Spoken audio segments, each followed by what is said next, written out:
The concealed carry movement right now is huge. Men and women all over America are getting their concealed carry permits, and that's a big reason why Ruger introduced the SR9C.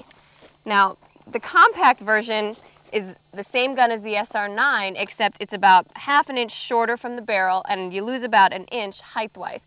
So it's designed for more concealable options, so you can actually carry this gun in a more practical way.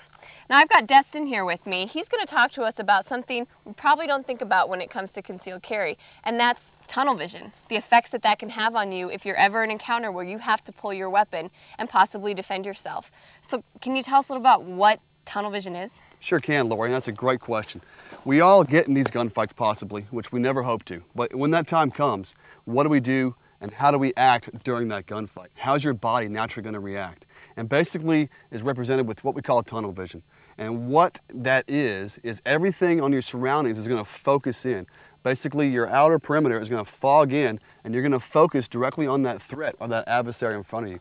And to even go further, not just on that threat, but on that weapon, whether it be a knife or a baseball bat or a firearm like the one you have here. Everything goes right here. Exactly. So a good representation for that for our viewers at home is basically if you could imagine looking through a drinking straw, and not just a straw, but even like a coffee stir stick. It's going to hone in that tight. So, you know, you can be aware that all your focus is going to be directly on that threat. Now, what can we do after we get in that engagement? You know, maybe that's not our only adversary. If you look down range here, we have multiple targets. Maybe this is my initial threat. You know, and we engage that threat, and all of a sudden, this innocent bystander is a little disgruntled because you just engaged his friend. So now we have to break out of that tunnel vision and scan. We have to make sure that there's no other threats. And scanning is going to be 360. It's going to be high, low. It's going to be all the way around, looking over your shoulders, both sides. Okay. And that's you're taking everything around you. Exactly. Situational awareness, 360 degrees. Now, is it important to practice scanning? Is that something that you should do when you're out at the range? Every time you present that weapon, whether it be dry firing, we want to instill good muscle memory.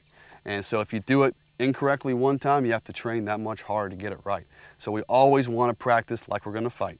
So if you're going to take the time to carry this concealed, let's go ahead and train for it and do it for real. Okay. Well, maybe I'll give it a shot. I'll put a few Sounds great. rounds down range, and let's see if I can scan and break my tunnel vision. Let's see what you got, Lori.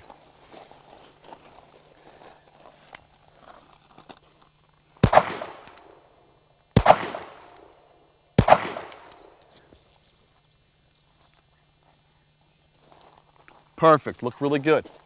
See how you kind of came back in? You're focusing on that little front side tip where those rounds are going. So all your focus is right there. And now you can imagine this is just paper, but if he was aggressive coming at you, you're really going to be focused there. Absolutely. So good job on breaking that tunnel vision and scanning 360. Great. Just make sure you remember to practice. It's really important.